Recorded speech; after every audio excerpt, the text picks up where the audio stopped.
요즘엔 그런 일이 별로 없는데 예전에는 수련회나 야외를 가면은 버스 안에서 꼭 노래를 한 곡 불러야만 했습니다. 그때마다 아주 고민을 많이 했죠. 무슨 노래를 불러야 되나. 그러다 결국 제가 18번을 하나 만들었습니다. 가곡. 무슨 노래인지 아십니까? 일출봉에 해 뜨거든 날 불러줘. 월출봉에 달 뜨거든 날 불러줘. 기다려도 기다려도 님 오지 않고 발레 소리 물레 소리에 눈물 흘렸네. 김민부 씨 자길남곡의 기다리는 마음입니다. 그리움과 기다림이 물씬 묻어나는 아름다운 우리나라 가곡이죠. 그러죠. 어떤 이가 저에게 시비를 겁니다. 누구를 그렇게 기다리고 기다리기에 그 노래를 좋아하시느냐고. 목사가 기다리긴 누굴 기다리겠는가? 예수님이죠. 여러분, 우리 성도들은 일종의 망부석 신자들입니다. 다시 오마 약속하신 주님의 재림을 기다리는 망재림의 신자들입니다. 우리 예수님이 다시 오마 약속하신 것이 벌써 2000년이 흘러갑니다. 그럼에도 아직까지 안 오셨다면 그 약속은 이미 부도난 거 아니겠습니까? 그런데도 우리 그리스도인은 아직도 그 약속, 다시 오마 하신 주님의 재림을 기다립니다. 어떻게 이런 일이 있을 수 있을까요? 우리의 지성, 우리의 이성, 그걸로 인한 거 아닙니다. 성령의 역사와 감동으로 인한 것입니다. 한두 번 기다려봐서 이행되지 않으면 우리는 모두 거짓이라고 그 약속을 폐기 처분하고 말죠. 그럼에도 2000년 동안 한결같이 우리는 말이요, 주님의 재림을 기다리고 또 기다립니다. 사실 예수님께서 이 땅에 오실 때, 예수님의 초림 때도 마찬가지였습니다. 예수님의 초림은 몇 년이 걸렸는지 아십니까? 태초에 하나님께서 작정하셨고 선지자들을 통해서 수시로 공언하셨습니다. 메시아를 보내겠다고요. 그런데 이 메시아가 몇 년 만에 왔다? 수천 년 정도가 아닙니다. 태초의 시간은 우리의 시간대로 가름할 수도 없는 시간대이죠. 그러니 사실 예수님이 태어나실 때 사람들이 무관심 속에 빠져 있었다는 사실 이해가 됩니다. 기다리고 기다리다가 지쳤겠죠. 그러나 그럼에도 때가 되니까 주님은 오셨습니다. 그렇다면 다시 오마 약속하신 예수님 역시 반드시 다시 오실 겁니다.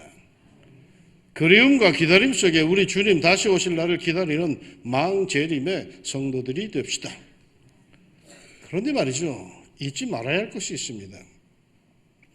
막연히 그리움과 기다림 속에 있는 것이 우리들의 자세가 아니라는 것입니다. 오늘 본문 예수님께서 승천하시는 장면입니다. 예수님께서 승천하시자 제자듯이 넋이 나가서 하늘을 쳐다봅니다. 이렇게 그 장면이 기록되어 있습니다. 9절에 이 말씀을 마치시고 그들이 보는 데서 올려져 가시니 구름이 그를 가리어 보이지 않게 하더라. 올라가실 때에 제자들이 자세히 하늘을 쳐다보고 있는데 흰옷 입은 두 사람이 그들 곁에 서서 이르되 갈릴리 사람들아 어찌하여 서서 하늘을 쳐다보느냐. 너희 가운데서 하늘로 올려주신 예수는 하늘로 가심을 본 그대로 오시리라 하였느니라. 마치 우주로 로켓을 쏘아 올렸을 때 사람들이 그 모습이 안 보일 때까지 하늘을 쳐다보고 있는 그런 모양새입니다. 그러자 어디서 나타났는지 천사 둘이 사람들 곁에 서서 그럽니다. 11절에 갈릴리 사람들아 어찌하여 서서 하늘을 쳐다보느냐. 너희 가운데서 하늘로 올려주신 예수는 하늘로 가심을 본 그대로 오시리라. 천사들까지 동원이 되어서 예수님의 재림, 예수님이 반드시 너희들이 지금 본 그대로 역순으로 반드시 다시 오신다라고 그 예수님의 재림을 증언하고 있습니다. 그럼에도 예수님의 재림이, 예수님 재림 신앙이 없다면은 여러분 성경을 뭐하러 읽습니까? 우리 예수님은 반드시 다시 오십니다. 성경의 증언입니다. 그런데 조금 이상한 표현이 있어요. 예수님 승천하시는 모습을 바라보는 제자들을 보고 뭐라고 했느냐 하면은 갈릴리 사람들아 라고 합니다. 갈릴리 사람들아, 이 표현은 말이죠, 사실은 명예로운 표현이 아닙니다. 이 표현은 갈릴리 출신들을 깔볼 때 쓰는 말입니다. 우리식으로 표현하면요, 야 이 촌놈들아 라고 하는 뜻입니다. 예수님 올라가신 모습만 넉넉한 듯이 바라보고 사는 이들은 촌놈들입니다. 사도행전 1장 1절에 이미 이 예수님의 제자들을, 그것을 쳐다보고 있는 그 제자들을 극도의 존칭어인 사도라고 부르고 있음에 우리가 주목할 필요가 있습니다. 그러니까 사도란 존경을 사람들로부터 이미 받고 있어도 목사, 장로, 집사, 권사 소리를 들어도 예수님의 재림의 의미를 제대로 알지 못하고 거저 하늘만 쳐다보고 사는 사람들은 영적으로 촌놈들입니다. 믿음이 좋은 것 같고 경건한 것 같아 보이지만 이런 사람들은 촌사람들입니다. 그럼 뭐가 있어야 촌스럽다는 소리를 안 들을까요? 그들이 본 그대로 예수님은 다시 오신다는데 그때까지 뭘 어떻게 해야 이 촌사람 소리를 듣지 않겠습니까? 답을 찾기 위해서는 바로 그 앞에 6절부터의 내용에 우리가 주목할 필요가 있습니다. 예수님의 태도가 평상시와 달리 이상하자 제자들은 때가 이르렀다고 판단을 합니다. 즉 예수님께서 당신의 나라, 하나님의 나라, 메시아 왕국을 이룰 때가 되었다고 판단합니다. 그래서 여쭈었습니다. 6절, 주께서 이스라엘 나라를 회복하심이 이때니까. 이에 예수님께서 이렇게 말씀하십니다. 7절, 이르시되 때와 시기는 아버지께서 자기의 권한에 두셨으니 너희가 알 바가 아니요 오직 성령이 너희에게 임하시면 너희가 권능을 받고 예루살렘과 온 유대와 사마리아와 땅끝까지 이르러 내 증인이 되리라 하시니라. 여러분, 종말의 날짜를 치밀하게 기사하는 사람들 의외로 참 많습니다. 성경 여기저기를 다 찾아내어서 날짜를 계산하여서 정확한 주의 재림 날짜라고 발표하고 그것을 신봉하는 사람들 참 많습니다. 그런데 그들의 공통점은요, 모두 틀렸다라는 것입니다. 아무리 기도를 많이 하고 아무리 공부를 많이 한 사람이라 할지라도 날짜를 밝히는 그 순간 그는 사이비가 되고 맙니다. 날짜와 시기는 알 수가 없습니다. 오죽했으면 예수님께서 그것은 아버지의 권한이고까지 하셨겠습니까? 대신 그런 열정, 주님이 언제 오십니까? 라고 하는 이 열정, 그 궁금증, 그걸 갖고 사는 우리는 이 열정을 어디에 두어야 하는가 하면 8절에 오직 성령이 임하시면 너희가 권능을 받고 예루살렘과 온 유대와 사마리아와 땅끝까지 이르러 내 증인이 되리라. 성령 받아야 합니다. 예수님 언제 오십니까? 맨날 울면서 기다려봐야 소용없어요. 그 촌놈이에요. 정상적인 성도라면 성령을 받아야 돼요. 예수님 오시기 전까지 말이에요. 성령 충만해야 되는 거예요. 성령 충만은 오순절 계열, 순복음 계열만 받는 거 아니에요. 성도는 모두 성령 충만해야 합니다. 그래서 능력을 받아야 합니다. 전에 같으면 아이고 저 그거 못해요 하던 것을 아멘 제가 하겠습니다. 제게 능력 주신 자 안에서 나는 뭐든지 할 수 있습니다 라는 자세를 가져야 되죠. 주님 오라 하시는 날까지, 아니 주님 다시 오시는 날까지 저는 충성하겠습니다 라는 자세를 갖고 살아야 합니다. 정말 그러더라고요. 성령 충만하면 언제나 순종이요, 성령 충만하면 언제나 순종이고 충성이요, 언제나 열심입니다.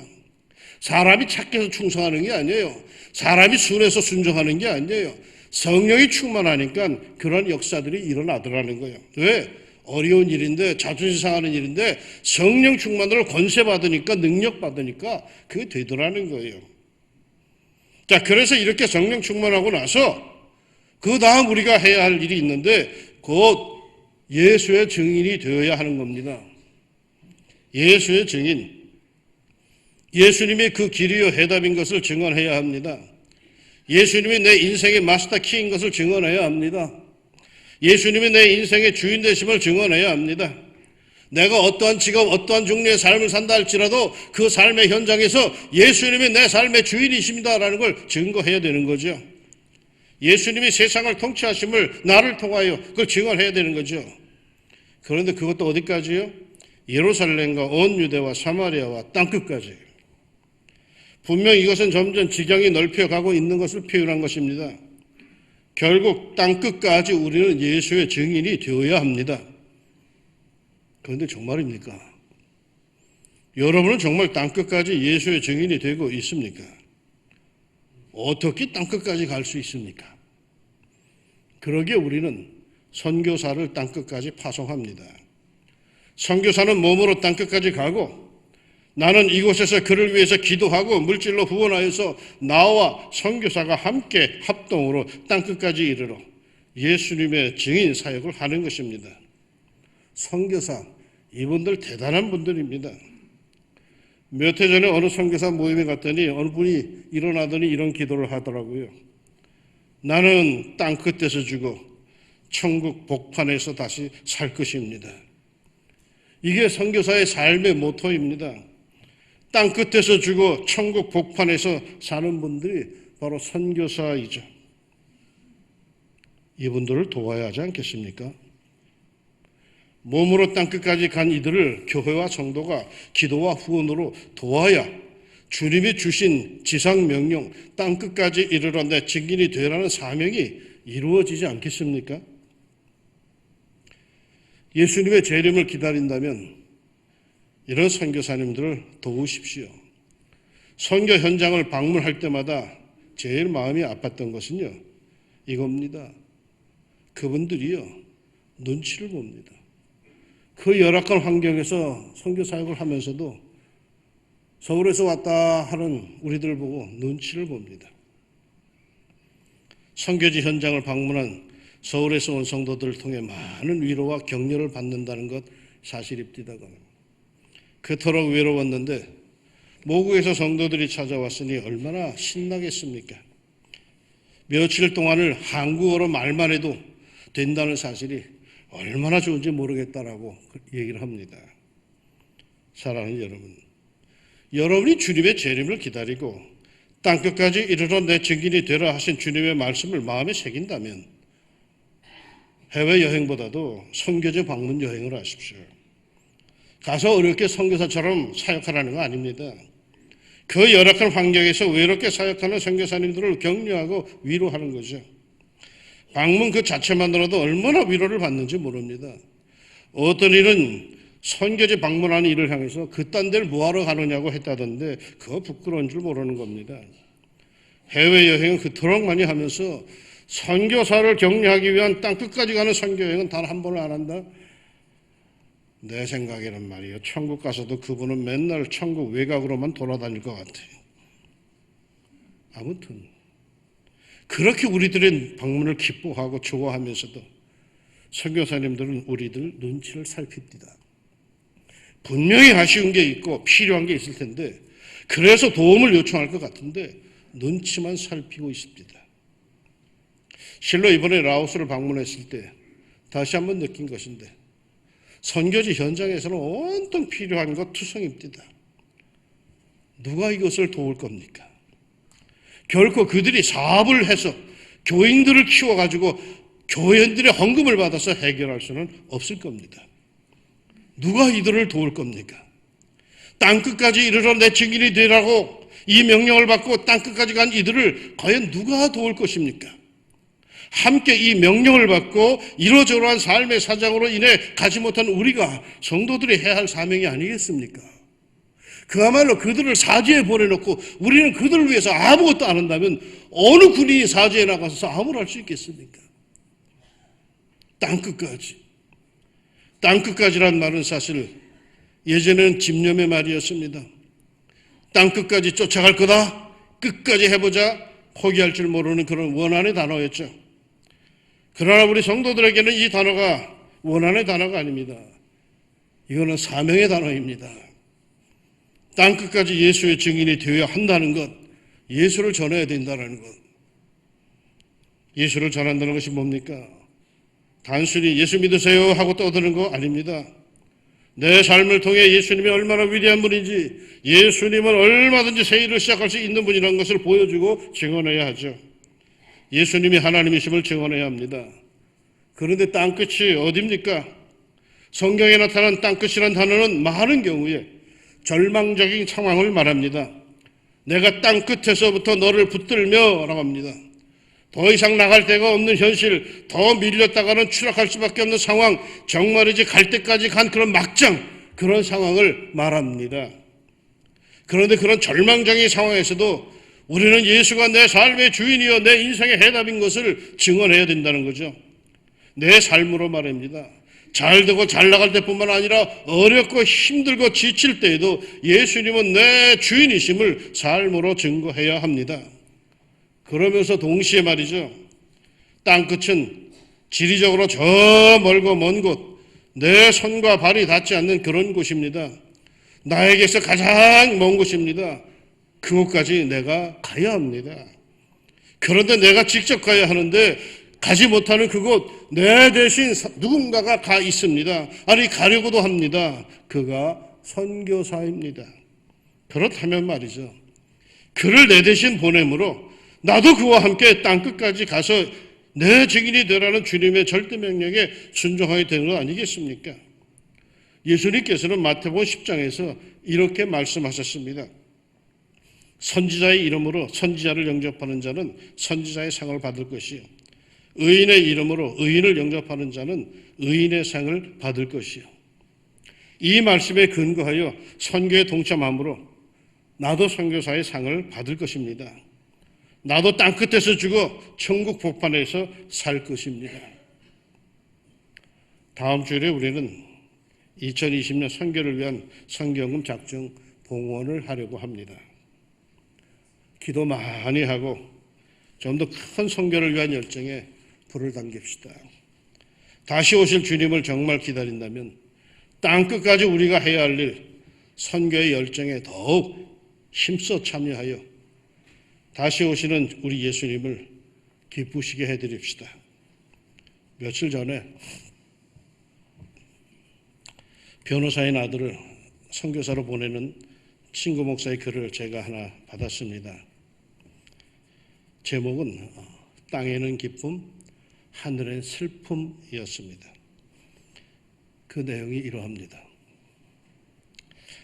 아들이 내민 서류 한 장, 아들 부부가 작성한 유언장이다. 건강한 육체와 기억력이 있으나 불확실한 생명을 염두에 두어 만약의 경우를 대비하여 유언장을 씁니다. 유언에 대한 집행자는 본인의 아버지이며 유해 처리는 선교지에서 하고 현지인들에게 필요한 경우 장기를 기증한다. 두 자녀에 대한 미성년 후견인도 아버지이며 재산이 있으면 법적 상속인에게 나누되 본인의 부채와 장례식 비용 처리를 우선한다. 유언은 아비가 아들에게 하는 것, 아비가 아들에게 든 돈이 먹먹한 가슴을 때린다. 사후 무거운 짐만 한 보따리에 안긴다. 34세 두 아이의 가장, 젊은 시절 하나님께 드리고픈 것은 변호사보다 선교사가 더 값지다며 5년만 이슬람 영혼을 섬기러 가렵니다. 다시 생각해 보거라. 이 그 길만이 선교도냐. 변호사로 돈 벌고 단기 선교 비용 대렴. 정이나 하겠다면 목사 되어 평생 헌신하렴. 2주 전 그 나라에서 선교사도 피살되었잖니. 아버지, 목사는 하늘이 되는 겁니다. 제가 갈 곳은 목사 신분으로는 어림도 없어요. 하나님께 온전히 맡겨야 한다고 아버지께 배웠어요.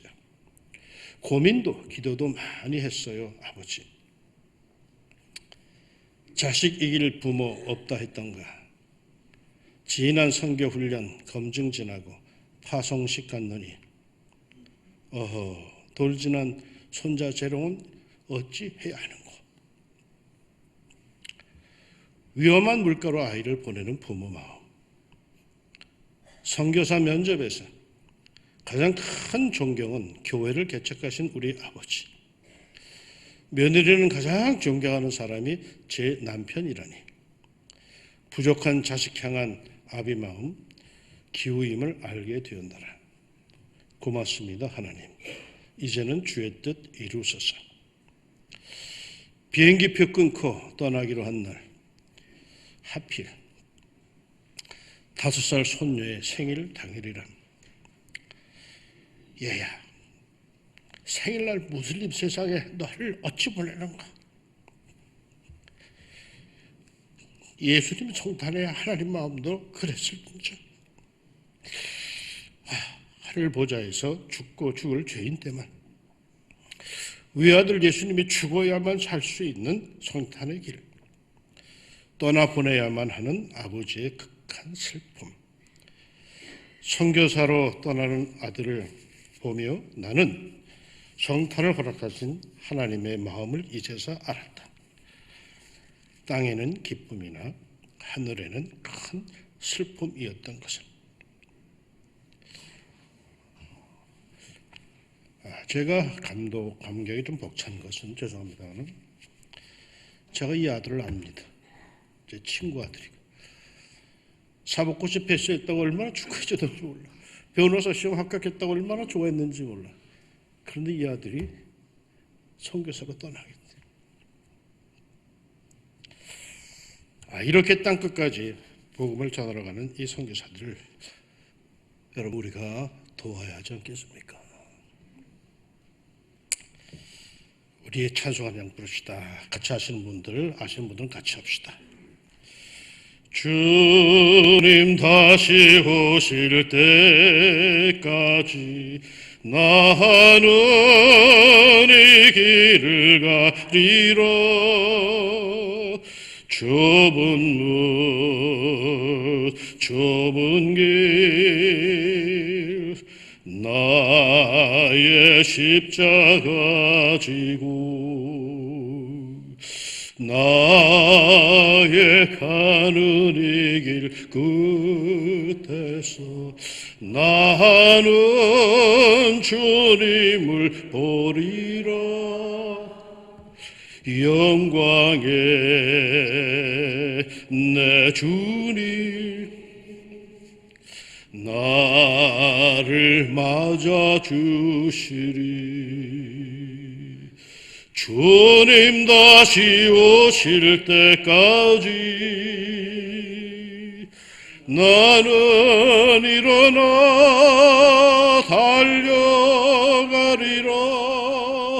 주의 영광 온 땅 덮을 때 나는 일어나 노래하리. 내 사모하는 주님 온 세상 구주시라. 내 사모하는 주님 영광의 왕이시라. 아멘. 사랑하는 하나님 아버지, 이런 사람들 만나면 참 저희들이 부끄러워집니다. 어쩌면 그런 용기가 있을까? 어쩌면 그런 열정이 있을까? 그건 다 그냥 성경에 있는 이야기들로 끝나는 줄 알았는데, 땅끝까지 가야 한다는 그 영의 사모함을 견디지 못하여 떠나는 사람들을 우리 주변에서 봅니다. 하나님, 우리 몸이 실제로 못 따라가더라도 우리의 기도는 꼭 따라갈 수 있도록 우리의 기도의 대지를 좀 넓혀주시기를 원합니다. 외롭게 사역하는 우리 선교사님들을 늘 기억할 수 있게 하여 주시고, 그들을 위해서 기도로서 돕게 하여 주옵시고, 그저 형편이 좀 나을 때마다 더욱더 그들을 위해서 후원할 수 있는 저희들 되게 하여 주시자. 그분들이 나를 기억하고 힘을 내게 하여 주시고, 우리가 함께 땅끝까지 이르러 내 증인이 되라고 하는 예수님의 그 선교 지상 명령에 대해서 우리가 함께 참여할 수 있는 은혜를, 축복을 누리게 하여 주옵소서. 하나님, 우리의 신앙이 좀 더 확실해지기를 원합니다. 우린 너무 편하게 흘러가고 있습니다. 사랑하는 아버지 하나님, 성령 충만케 해주시사 우리 안에 새로운 역사가 일어나게 하여 주시고, 선교에 대한 지평이 더 넓혀지게 하여 주시고, 우리 왕중교회가 하나님 기뻐하신 그 역사를 계속해서 이뤄낼 수 있도록 도와주옵소서. 예수님 이름으로 기도합니다. 아멘.